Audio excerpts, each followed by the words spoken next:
Hello retro gamers, and welcome to another episode of Retro Game on PC. Today I'm reviewing Zoo Tycoon, which was developed by Blue Fang Games and published by Microsoft in 2001. I'll add right now that this game and its subsequent sequel is completely unrelated to the Roller Coaster Tycoon series, which was published and developed by completely different companies, although they did come out within a few years of each other. I guess it was just a cool thing at the time. Anyway, this review was originally going to be on another Tycoon game called The Movies, but at the last moment I realised I had the Mac version, and the only two Macs I have access to are either too old or probably too modern. I was then going to play Take a Break Pinball, but don't even get me started on my time trying to get that to work.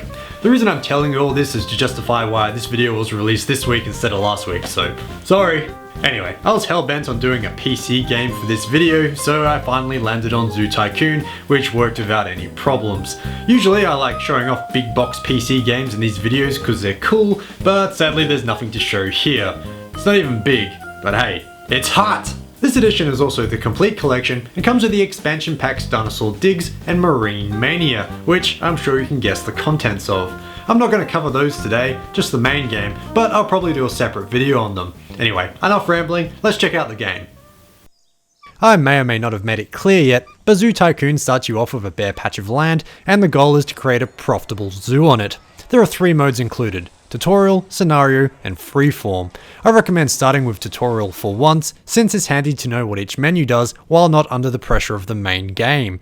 However, while I did find the tutorial helpful, there is a lot it leaves out. So once you start playing one of the other main modes, I recommend having a bit of a click around to get yourself acquainted. The Scenario mode includes a bunch of levels that have particular goals that must be completed within a certain time limit. Earlier levels will just require a certain number of animals and visitors to have a specific happiness rating by a due date, the ratings of which I'll cover in a moment, while a harder level might be to get pandas to bump uglies. These are fun, but feel limited compared to the vastly more in-depth Freeform mode. Here, you get the choice of a patch of land, a starting amount of monies, and are then left to your own devices. This mode was by far my favourite, and I'd probably recommend playing this before the Scenario mode too, since there is a lot less pressure to learn the menus and gameplay without any imminent goals. It's leisurely even. The 2 main overarching goals though, even in the freeform mode, is the happiness of both the animals and the guests. There are many different fences, ground types, trees, rocks, toys, and many more items for the animals, and they all have different favourites for each. Zebras, for example, will prefer the ground found in savannas along with tall grass.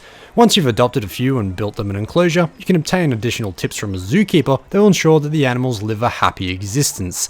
This could range from the size of the enclosure to how many animals of each type live there, but if you don't follow this advice closely, then the animals will get sad, which will in turn upset the guests, which will result in the failure of your zoo.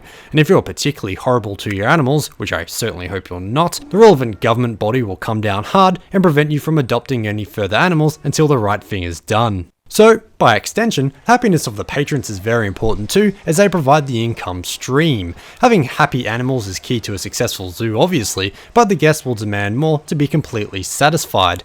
There is a different menu for the building of the actual zoo, and this includes things like paths, toilets, places to sit, as well as food and drink stands. And as you start earning more money, additional things will be unlocked too. Some examples include a theatre, a petting zoo, and a Japanese garden. The more stuff like this you have along with happy animals, the more you'll be able to charge before the guests complain. And I'd highly recommend trying to price gouge the guests as much as possible if they're happy, as more money is essential if you want to keep progressing and continually bettering your zoo. It took me a while to realize I can change the price of individual stands and attractions, another thing not mentioned in the brief tutorial, but the money train really started rolling into the station once I did.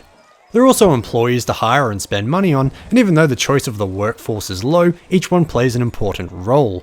There are the zookeepers, which are important to the happiness and well-being of the animals, tour guides, which affect the happiness rating of the guests, and lastly maintenance guys that fix fences. That's an important part I should probably add. If a fence was to break because it wasn't maintained properly, or let's say deleted by a nefarious player, the animals will escape and potentially eat your visitors, and that is bad for business. Like most Tycoon or Sim games, there is the ability to pause, more helpful in the Scenario mode where there is time-sensitive goals, while paused you can build and demolish, although you won't be able to tell in real time what's causing happiness or grief. I do wish there was a fast forward button though, as sometimes you're left sitting there watching a successful zoo operate, but waiting on more revenue so you can continue to build. This would also be helpful in the scenario levels, as you might meet your goals before the given time limit and be left to sit there waiting for the scenario to finish. There's a bunch of other menus and features that I won't cover for time reasons in this review, so be mindful that Zoo Tycoon is pretty in-depth and well worth a play. If anything though, I did find it quite easy to bump up the happiness ratings quite quickly. As long as you don't rush and spend all your money and pay attention to what the animals and the guests want, there is not much room for error. Apart from maybe the animals getting sick and dying, there isn't a whole lot to throw things into disarray and keep you on your toes. Once you've got a decent collection of animals and enough toilets, you're pretty much set for the rest of the level.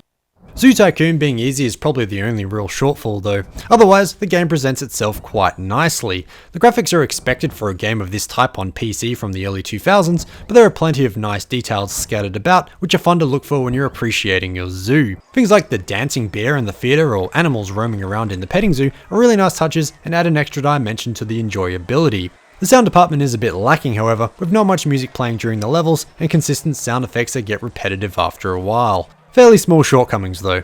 Overall, Zoo Tycoon is a pleasure to play. While not the biggest Tycoon game out there, Zoo Tycoon certainly stands above plenty of other games in the genre as far as replayability and enjoyment goes. There was an educational factor too, so you can read in depth about each animal if you wish, a factor I'm sure which led to many parents buying this for the kids from Scholastic and the like. While there was a sequel released in 2004 and various expansion packs, currently Zoo Tycoon isn't available in any digital form on platforms like Steam or GOG, although I have heard that it runs okay on Windows 10, but I didn't test this for myself. So if you find it cheap somewhere, like for 50 cents in an op shop like I did, it's probably worth picking up.